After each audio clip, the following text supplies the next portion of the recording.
I didn't notice the first crack when it happened. Maybe I didn't want to. Maybe I convinced myself that every relationship eventually settles into something quieter, something less feverish, less electric. People call it comfort. I used to call it home. Now I'm not sure what the hell to call it anymore. I remember the exact night everything really began, at least for me.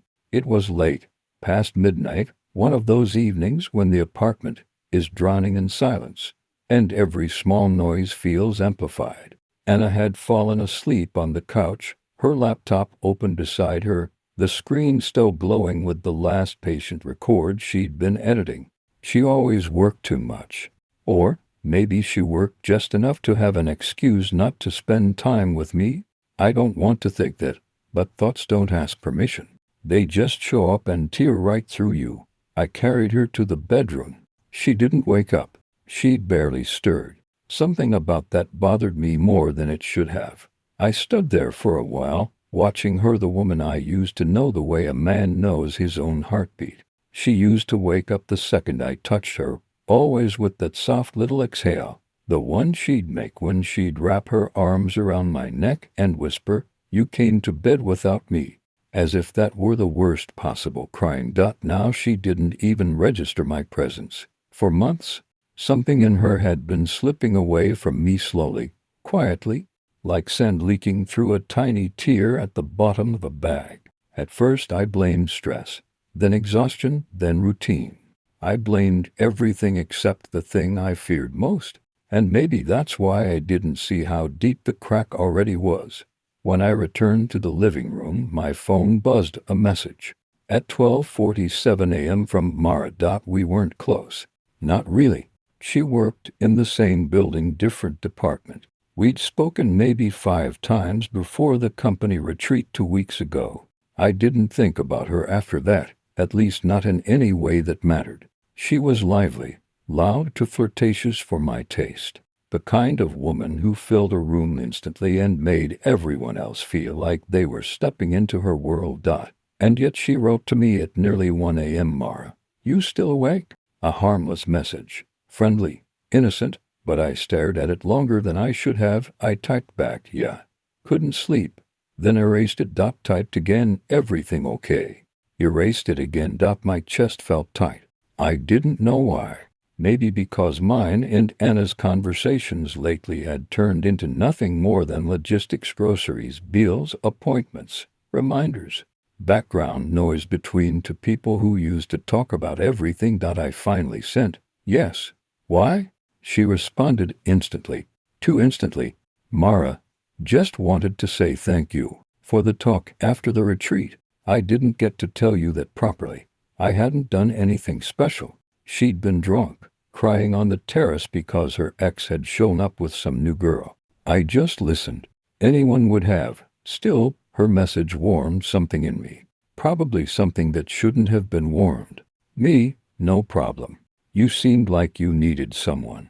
Mara, well, you were there. No one else noticed." I set the phone down and rubbed my face. I didn't like where my thoughts were going, the way they tried to twist something simple into something dangerous. I wasn't that man. I loved Anna. I still do, even though I barely felt her anymore. But then Mara sent another message. "Mara, are you sure you're okay? You looked, I don't know, tired." And the truth was, I was tired. Tired in a way that sleep didn't fix. So, I answered honestly, "Me? Yeah, a lot on my mind. Mara, want to talk?" 4 words. That's all it took for something in me to shift. I didn't talk to Anna anymore. Not really. She didn't ask how I was. I didn't ask her either, because every time I tried, she brushed it off. I know how that sounds. Like justification. Like I'm trying to paint myself as the neglected one. But that's how the first crack works. You don't see the damage until the entire wall is ready to collapse. I picked up the phone again. Typed something, erased, typed again, deleted. My heart hammered like I was about to commit a crime. In a way, maybe I was. Finally I wrote, "Sure. I guess I could use a distraction." She sent a smiling emoji. Innocent, harmless, playful. I told myself it meant nothing. just conversation, just two coworkers talking, just a distraction. But distractions have a way of turning into something else, especially when they slip in during the quietest hours of the night when you're alone, when the person you love is asleep in the next room and doesn't even notice you walking away from her. We talked for almost an hour.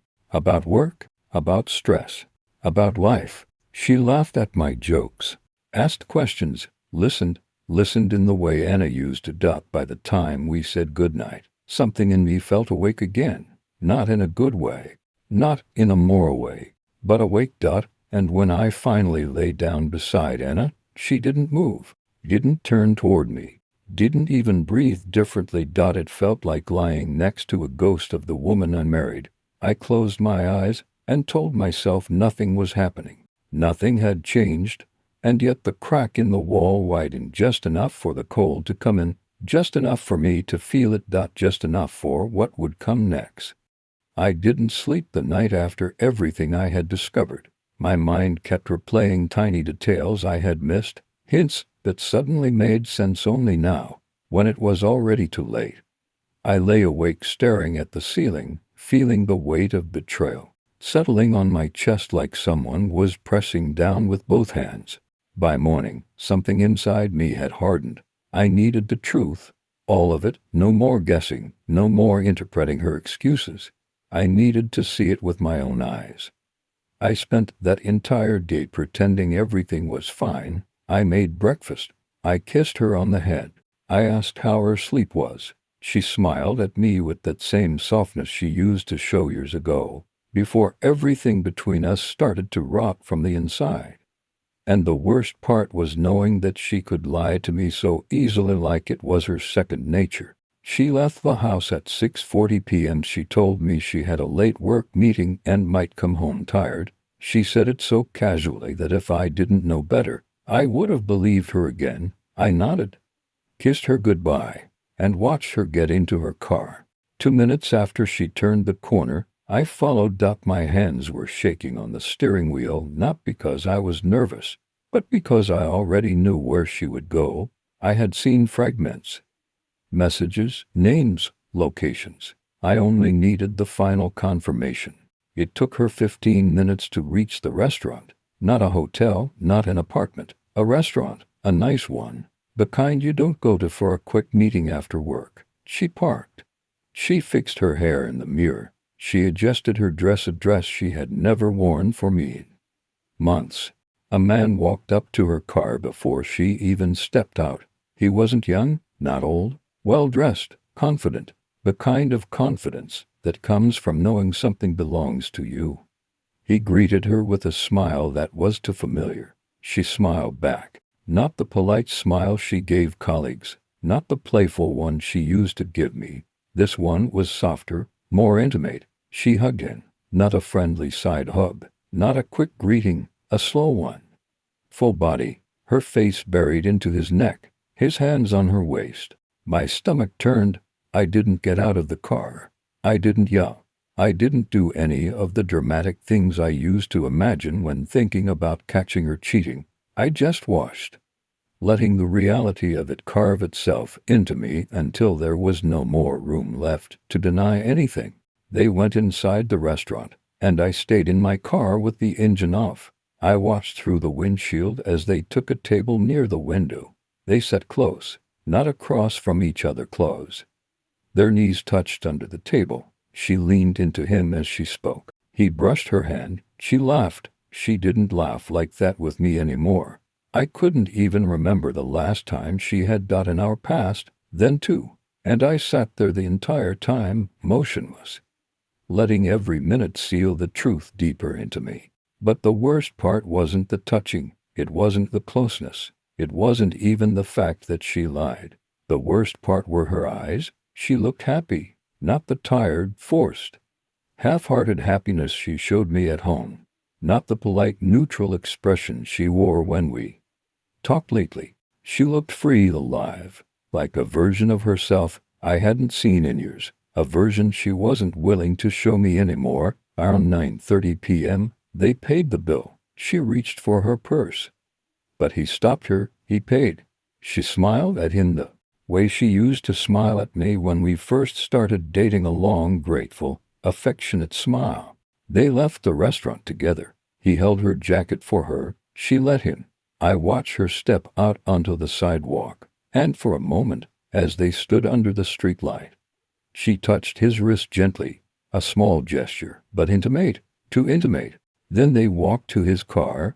I followed at a distance. They drove 10 minutes away, to a quiet residential area. He pulled into a driveway. She didn't hesitate.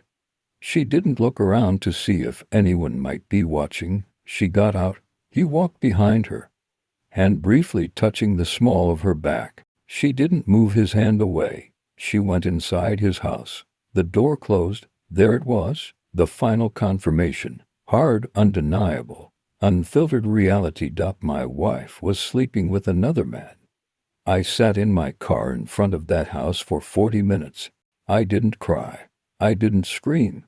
I didn't even feel anger. Just a cold numbness spreading slowly through me like frost. My life wasn't breaking, no. It was already broken. I was just finally seeing the pieces clearly. I drove home with the windows down, letting the cold air hit my face. I needed the cold. I needed something real, something sharp, something that could remind me I was still alive, because inside everything felt dead. When I got home, the silence hit me like a punch. The house looked different now. Too big, too empty, too fake. I walked into the bedroom and saw her clothes scattered on the chair, her perfume on the dresser, her book on the nightstand. Everything was still in place. But nothing belonged to me anymore. She came home around midnight. She entered quietly, as if trying not to wake me. I sat in the dark, waiting. Her phone lit up her face as she checked something before entering the room. Probably his message. A good night text, something warm. Something she would read while lying next to me. I flicked on the lamp. She froze. Her eyes widened for a second, but then she smiled, a small, fake, practiced smile. "You're still awake?" she asked. I didn't answer. I studied her face. Her makeup was slightly smudged. Her hair was messier than when she left. Her lips looked kissed. Her whole presence radiated a different energy, an energy she didn't have for me anymore. She opened her mouth to speak again, but I stopped her with a single sentence. "Where were you tonight?" Her smile dropped. She looked at me, really looked, and for the first time in months, she couldn't find an excuse fast enough. That's when I knew she understood that I knew. Her face shifted, not into guilt, not into fear, but into something that hurt more than both call and annoyance. As if I was the problem, as if I was interrupting something in her life she didn't want me to interfere with. And in that moment, everything inside me snapped. Everything. But that story, that night, what I told her, and what happened afterward, that's part of what comes next. And it was only the beginning. I didn't sleep that night. I lay on the couch staring at the ceiling, replaying every second of the past weeks, every smallest detail I had ignored. I could hear her moving upstairs, sometimes pacing, sometimes stopping near the stairway as if debating whether to come down and talk to me. She never did. By morning my chest felt hollow. Not broken, just empty, like something had been scooped out of me while I slept. I got up before she did, showered in the guest bathroom, dressed, and left the house without a word. I needed air that didn't smell like her perfume. At work I couldn't focus. Every time my phone buzzed, my muscles tightened, expecting her message. But she didn't text, didn't call, didn't ask where I was. The silence made everything worse. If she had fought, begged, denied, screamed anything, it would have meant that on some level she cared. But silence meant she didn't know what to say, because the truth was too close to being exposed. At noon, I finally messaged her. "We need to talk tonight." She replied instantly. "Okay. Double quotes, just okay." The emptiness inside me grew heavier. When I came home that evening, she was sitting at the kitchen table, hands wrapped around a mug that had gone cold. She looked like she'd rehearsed a conversation in her head a dozen times and didn't know which version to use. I sat across from her. "Do you want to tell me what's going on?" I asked. Her eyes flicked up at me, then down at her hands. We've been distant. We both feel it. That's not what I asked. A long, painful silence stretched between us, like a wire pulled too tight. Finally she whispered, I didn't cheat. I didn't blink. But you wanted to. Or you almost did. Her breath hitched. That was it. Her reaction betrayed everything. She hadn't expected me to phrase it that way. I leaned forward. Tell me the truth. All of it? She stared at the wall as she spoke. The guy from work. You know who. It started with just talking. Then we got too close. I knew it was wrong. I stopped things before anything physical happened. But I didn't stop the feelings. And I didn't stop the attention he gave me. Her eyes filled with tears, but I wasn't moved. I'd cried enough already. Did you kiss him? I asked. She hesitated too long. Once, she whispered. The wire inside me snapped. I stood up, walked to the sink, splashed cold water on my face, tried to breathe. She stayed at the table, shaking. Why? I finally asked. She wiped her cheeks with trembling fingers. Because you felt far away. Because I felt unseen. Because I made stupid decisions instead of talking to you. I don't have excuses, just reasons. And they're not good enough. I turned around. Did you plan to tell me at all? No, she admitted. I was hoping it would fade and we'd get better, while I lived next to you thinking everything was normal. She broke completely, then shoulders shaking, hands covering her face. I watched her cry, feeling nothing. There is a moment when pain burns out and leaves only numbness, and I had reached it. I sat back down. So, what now? She looked at me with desperation. I want to fix this. I want us back. I love you. Do you? I asked quietly. Or do you love the version of me who didn't know what you did? That question shattered whatever strength she had left. She walked around the table, knelt beside me, took my hand. Please don't leave. I'll go to therapy. I'll cut him off. I'll do anything. I removed my hand from hers. Not harshly, just firmly. I don't know if I can ever trust you again. That was the truth. Trust is a fragile thing once cracked, even if repaired. You can always see the fracture line. She stood up slowly. Tell me what you need from me. I need space, I said, and honesty. No more half-truths. No more omissions. You'll get both, she promised. I swear. But promises from someone who already broke them feel like thin paper trying to cover a hole in the roof. That night I slept in a hotel. I didn't tell her where I was staying, and she didn't ask. She texted once, "Good night." I didn't respond. I lay in the dark staring at the ceiling again. But this time my mind wasn't racing, it was calculating, thinking of the timeline, the little behaviors I had dismissed, the sudden gym obsession, the secretive phone hiding, the emotional distance, the excuses, the lies coded as stress. The truth crystallized in me. She may have confessed a kiss, but there was more she wasn't saying. My instincts screamed it. My gut felt it. And once a gut feeling is born out of betrayal, it becomes sharp, cold, and painfully accurate. I turned off my phone, exhaled, and closed my eyes. Tomorrow I would confront the rest of the truth, whether she wanted that or not. I don't know how long I stood outside my apartment door after everything that happened. My hand was on the handle, but I couldn't turn it, not because I was afraid of what was inside, but because walking in meant admitting that the life I had built really was gone. Eventually I pushed the door open. The place felt colder than usual, like the air itself had been emptied. Her shoes were gone from the hallway. Her jacket wasn't on the rack. The picture frames on the dresser were still there, but the one of us together was flipped face down. I didn't touch it. I walked to the kitchen, poured a glass of water, but my hand shook so hard I spilled half of it.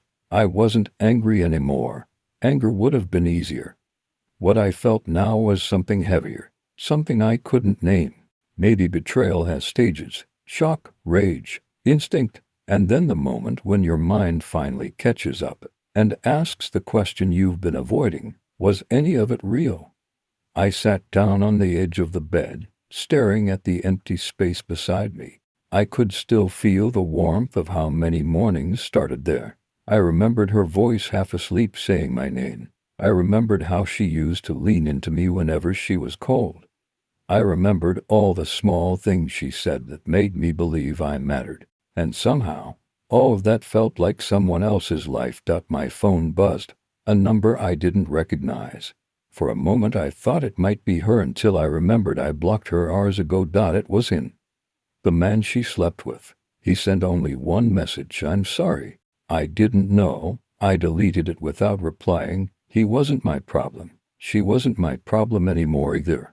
But the pain inside me didn't disappear just because I tried to detach from it. It sat in my chest, solid, unmoving. Around midnight, I finally stood up, walked to the window, and opened it.